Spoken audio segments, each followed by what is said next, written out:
Assalamualaikum. Selamat pagi, salam kemanusiaan. Saya Ruli Firmansyah.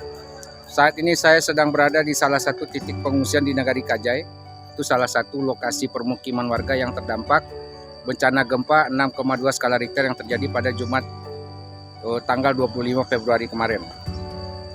Sebagaimana kita ketahui, sejumlah titik pengungsian cukup dipenuhi warga, dan saat ini pemerintah sedang berupaya untuk mengembalikan dan memulihkan kehidupan mereka nantinya setelah tanggap darurat berakhir. Dan seperti informasi yang saya dapatkan, itu tanggap darurat berakhir pada tanggal 10 dan sekarang ini sudah berjalan pada hari ke-7 untuk pelaksanaan tanggap darurat bencana. Baik, untuk mengatasi tentang bagaimana nanti masyarakat yang ribuan banyaknya itu kehilangan rumah, ada yang rusak berat, ada yang sedang, ada yang sudah tidak bisa rata dengan tanah. Nah, untuk itu pihak Palang Merah Indonesia mencoba memberikan sebuah inovasi, dan itu mudah-mudahan bisa menjadi solusi dengan membangun sebuah hunian yang layak, jauh lebih layak dan jauh lebih manusiawi daripada hidup dari tenda pengungsian. Seperti yang saya lihat yang kita lihat di belakang, ini adalah rumah hunian sementara yang dibangun oleh para relawan dari Palang Merah Indonesia. Rumah ini berdinding terpal, beratap terpal, artinya lebih tahan hujan dan bisa menahan angin. Tidak seperti tenda pengungsian yang sangat membahayakan untuk kesehatan. Artinya masyarakat tidak mungkin berlama-lama tinggal dalam tenda pengungsian.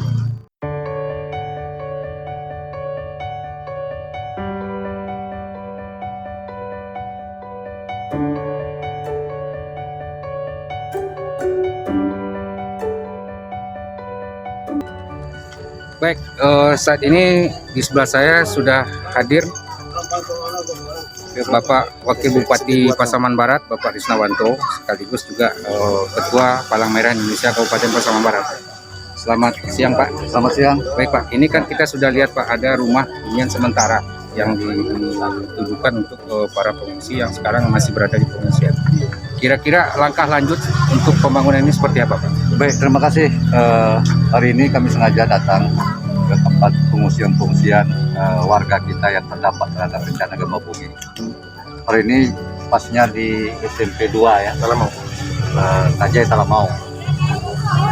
Ada tadi saya sudah mendapatkan informasi ada 150 jiwa yang mengungsi di pelataran SMP 2 Kajai Talamau.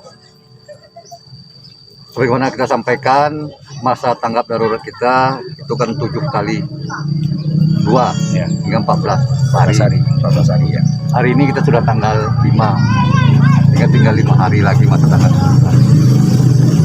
Tinggal 5 hari masa tanggap darurat itu ada beberapa hal yang harus kita upayakan. Kita mendorong warga masyarakat yang mengungsi ini kita kembalikan ke rumah. Sebagaimana kita ketahui, bagi masyarakat yang rumahnya rusak terdampak terhadap gempa itu, tentu kita menyediakan rumah hunian sementara. Ya. Ini contoh yang kami buat. Hunian rumah sementara ini artinya yang standar lah. Artinya bagaimana masyarakat pengungsi tinggal di situ, artinya terjaga kesehatan. Ya. Karena ini pakai lantai ya. Mana spesifikasi rumah hunian, ya kan, bagaimana nanti manfaatnya bagi masyarakat pengungsi. Nah, bersama saya sekarang sudah ada Kepala Markas Palang Merah Indonesia Pasaman Barat yang sekarang juga percaya menjadi koordinator lapangan untuk tanggap darurat bencana dari TNI. Salam kemanusiaan. Salam kemanusiaan.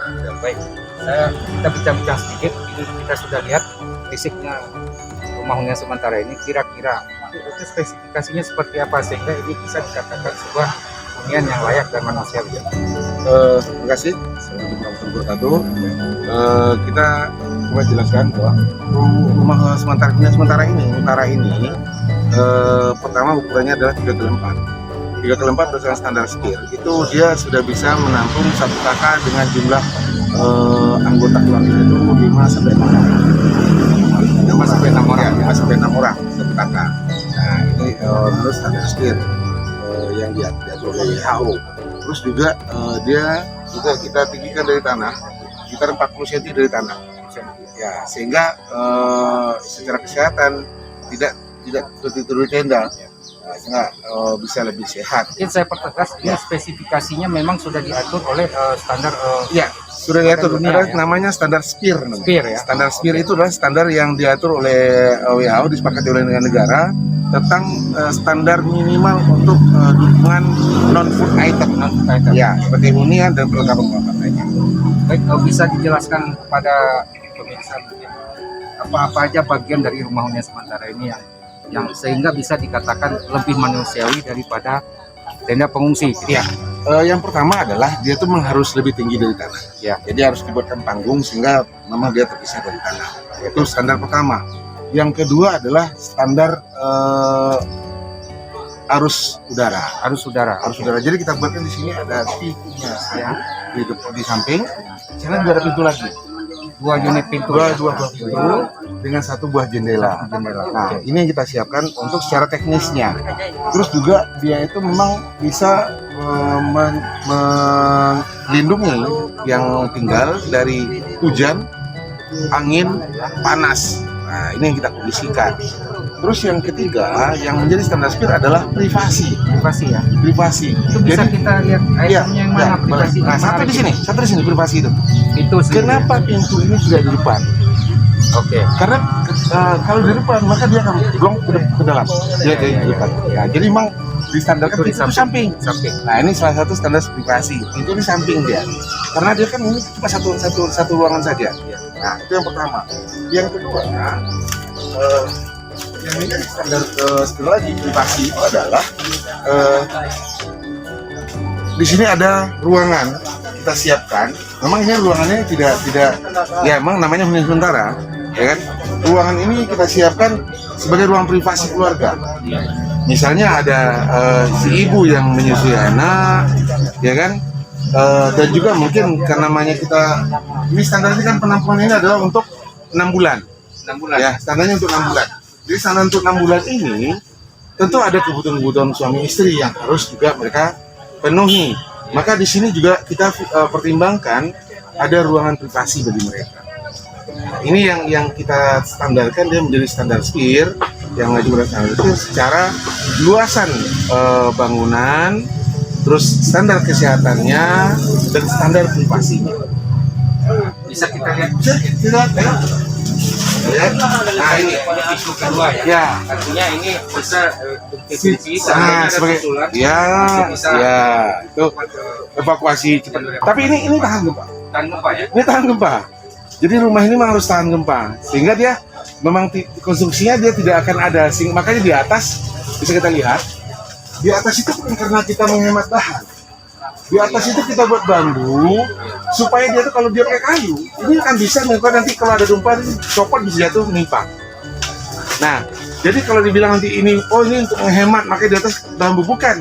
Standarnya ini bambu dibuat supaya nanti dia kalau ada gempa susulan, ini tidak akan menimpa karena bambu itu nyambung sini. Oh, tidak dipotong. Tidak dipotong. Nah, jadi tidak ada barang apapun di atas yang akan keluar menimpa kita. Berarti kita mengandalkan kelenturan bambu itu. Ya, terus juga tidak ada potongan-potongan yang kalau sirih kayu itu harus ada potongan-potongan lagi, Ya, potong di sini nanti goncangan jatuh malah menimpa. Ini yang menjadi standar kita juga, standar safety aman dari gempa. Sehingga bisa terjadi gempa kita tinggal di ruang hunian sementara ini. Jika ada gempa susulan, nggak perlu keluar. Yang pasti itu untuk anak-anak lebih layak. Lebih layak. Nah, ini yang kita siapkan. Terus juga ini sangat sederhana sebenarnya. Sederhana, nanti ini akan jadi istilahnya kamar privasi keluarga itu. Artinya anak kecil kalau dia punya ada anak perempuan, ada anak laki-laki, maka perempuan di dalam, laki-laki tidur di luar. Nah, ini yang kita harapkan betul-betul bisa memenuhi standar. Itu kira-kira terpenuhilah kemanusiaan itu salah satunya ini di harus kemanusiawiannya. Jadi kadang-kadang dia layak tapi tidak manusiawi. Kita harus begitu. Kira-kira untuk pembiayaannya. Untuk pembiayaannya ini yang kita bangun ini Ya. Untuk terpalnya itu dari PMI pusat. Dari PMI ya. Ya, dari PMI pusat. Terpal ini dari PMI pusat. Kebutuhannya cuma 3 lembar terpal ukuran 46. Ya. 3 3 lembar terpal 46. Terus juga butuhnya lagi adalah bambu Ya. untuk lantai Nah, dan juga untuk di atas itu kita butuh bambu. Itu dari warga karena di sini juga banyak bambu. Nah itu bambu. Terus tinggal lagi yang akan kita beli itu adalah nanti kayunya, paku, engsel. Nah itu. Nah kita sudah hitung untuk rumah hunian sementara ini biaya barang yang dibeli dengan terpalnya dari PM pusat kita hanya butuh biayanya 1.200.000. 1.200.000. Artinya ada tambahan tenaga Untuk gotong tenaga, royong. ya untuk tenaga juga akan ada nanti bapak dari Polri siap bantu, kawan-kawan relawan juga siap bantu, dari TNI juga siap bantu, masyarakat juga siap bantu. Jadi kita semua kerjasama. ya semua kerjasama. Kira-kira ini soal durasi waktu pembangunan karena ini tanggap darurat mau Ya. berakhir. Ya. Kira-kira berapa lama untuk satu unit? Untuk satu unit bisa kita selesaikan 1 hari. Nih Dayudi nih Satu tukangnya grup nih. 1 hari ya? Setengah hari dulu. Nah, Setengah hari dulu. Setengah hari. 1 hari kita tuntaskan ini. Kita waktu itu kita buat contoh ini, karena dia memang baru contoh itu kita banyak diskusi-diskusinya. Iya. Kita selesaikan itu mulai kita start itu setelah asar ya Dayudi ya. Setelah asar kita selesaikan subuh selesai 3 malam. Nah kalau ini bisa kita persamakan lebih banyak lagi, kita yakin 1 hari bisa kita tuntaskan. Kira-kira untuk 1 hari pekerjaan berapa dibutuhkan personil untuk Nah, membantu ini? Jadi gini, polanya tidak satu unit dikeroyok rame-rame enggak, Ya. tapi kita buat sistem klaster. Ya, Ada klaster. Nanti 5 orang penerima, 5 kakak penerima manfaat Pak. Nanti kita buat 1 kelompok. 1 kelompok ini nanti akan dibantu oleh 1 nanti relawan yang memahami teknis. Nanti ada yang dari tukangnya. Nanti dibantu pula dengan kakak yang penerima bersama nanti relawan TNI Polri. Berapa orang. 1 klaster. Tugasnya adalah selesaikan 5 unit. Nah, nanti kalau sebenarnya ada 200, kalau ada 100 berarti kita butuh nanti ada 20 klaster. 20 klaster 20 kelompok. Nah, nanti setiap klaster nanti ada TNI 2 orang, ada Polri 2 orang, ada relawan 1 orang, ada warga yang penerima manfaat. Ya, Sehingga ini dituntaskan kalau dia bisa selesaikan 1 unit itu 1 hari, 5 hari kelar.